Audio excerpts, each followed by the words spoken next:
Hello, everybody, and welcome to CPC's online devotional for Wednesday, June 2.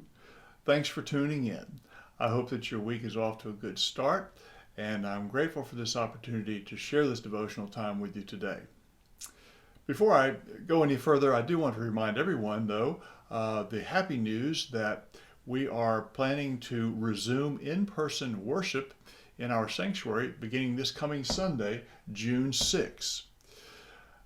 You will receive by email or through regular mail the announcements for this week, and there will be information there about the guidelines that we'll, at least initially, for now, be using to ensure everyone's safety and comfort in the sanctuary as we begin gathering in person for worship again. So please read through those guidelines carefully and plan to adhere to them.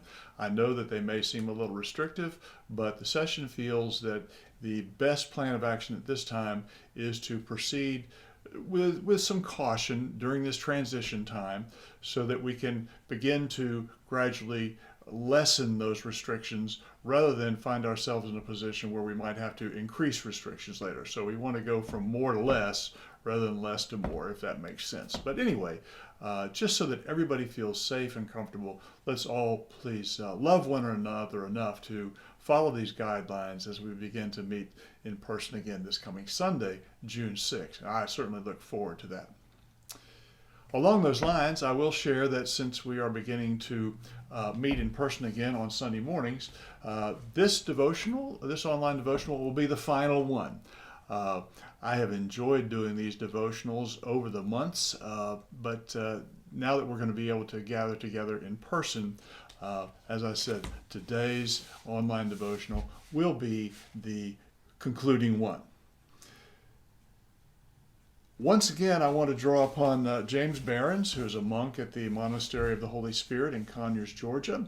I know I've used his material a number of times over the months, but I really do like his writing and the profound nature of what he has to say. So I want to read you a short selection today from his book, Grace is Everywhere, Reflections of an Aspiring Monk, and this is called The Beautiful Flower.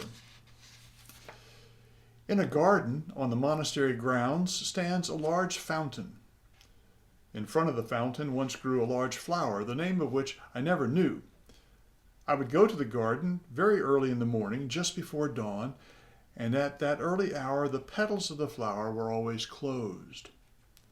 As I sat there, the sun would slowly rise, and I would watch the flower carefully, hoping to see it open. It always stayed closed, however, and I soon would go back inside and forget about it.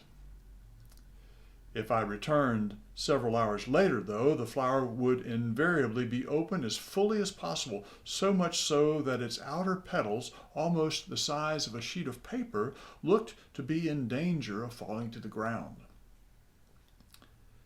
When I returned again later in the afternoon, as the sun was setting, those same petals would have slowly risen to enclose the smaller petals and hide them once again for another night. Erected over the fountain is a sand casting of a lamb pierced with a sword. It is the ancient symbol of the Paschal Lamb, the risen Christ, a simple and quite beautiful work of art. As I sat before the flower and the lamb for so many hours, I imagined the flower to be human-like, opening slowly to the presence and immediacy of the light and warmth of the sun, and folding in upon itself as shelter from the cold and darkness.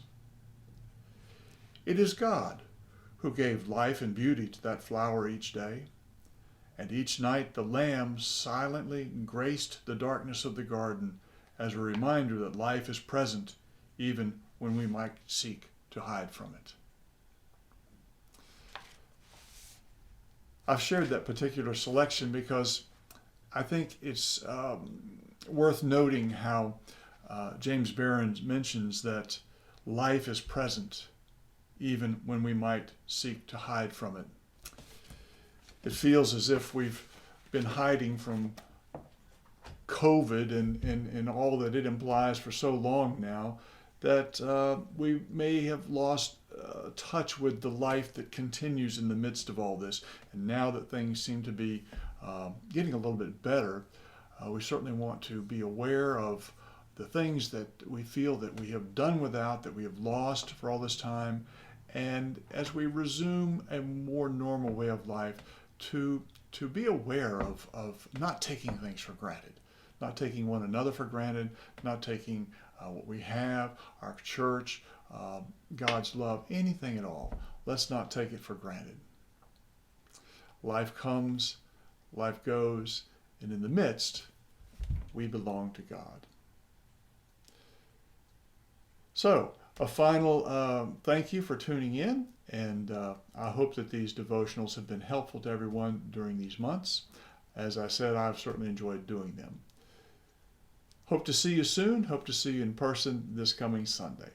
Until then, God's peace and blessings to all of you. Goodbye.